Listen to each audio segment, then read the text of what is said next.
Russians are in shock. Russians call it their own Pearl Harbor, which is a good news.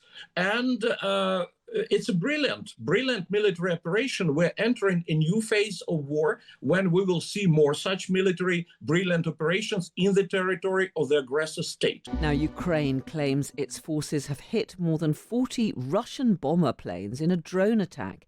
Ukraine's security service said the large-scale special operation was aimed at destroying bomber aircraft, and Russian media is reporting attacks in Murmansk and Irkutsk, but says air defences are working.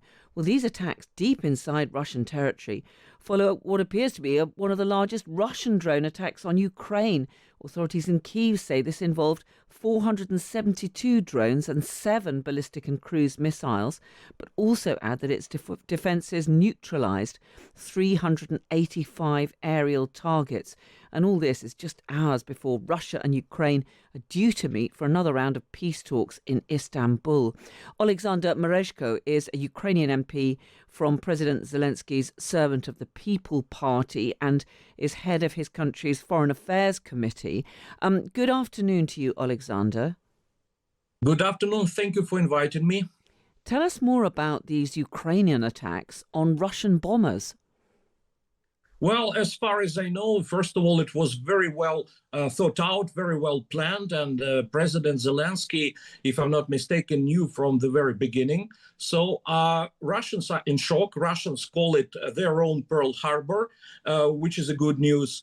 And it's a brilliant military operation. We're entering a new phase of war when we will see more such brilliant operations in the territory of the aggressor state. Putin wanted to confine the hostilities, the fighting, only within confines of the territory of Ukraine. And he wanted to kill Ukrainians with impunity. Now he gets hysterical about this because when Ukrainians fight back, he is in shock. But I can assure you that there will be more such brilliant military operations in the future. And it's a good stimulus. It's a good impetus for Putin to negotiate in earnest. Well, Russia is now confirming these attacks. I'm seeing the Ministry of Defense acknowledging the strikes on airfields across 5 regions, describing these as terrorist attacks. How much damage do you think this really does to the Russian war machine? Well, first of all, Putin is lying when he's talking about terrorist attacks. It's absurd because what he's doing by deliberately targeting civilian objects, this is terrorism. And only this night we had hundreds of Russian drones, ballistic missiles, cruise missiles killing Ukrainian civilian populations. In this regard, we targeted military objects. So it's not violation of the international humanitarian law. It's in line with laws and customs of war. So it's very damaging because we can see that we are talking about strategic bombers. It's the pride of Russian military, Russian army, and they were destroyed. And I'm not sure, maybe this information will be confirmed, that we can also talk about some vessel, maybe even submarine or something like that, which was also hit by in the course of these operations.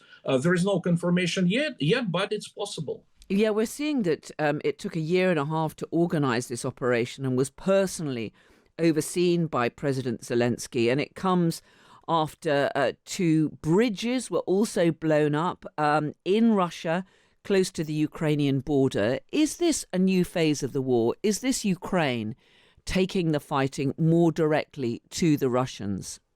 Yes, absolutely. This is the point. The tide of war is turning in favor of Ukraine. Remember what President Trump was telling President Zelensky in the Oval Office. I quote, "You don't have cards." Turned out to be, in the end, that we have cards and we can play these cards with vigor and brilliantly. Isn't there a risk, though, that this risks escalating the entire conflict?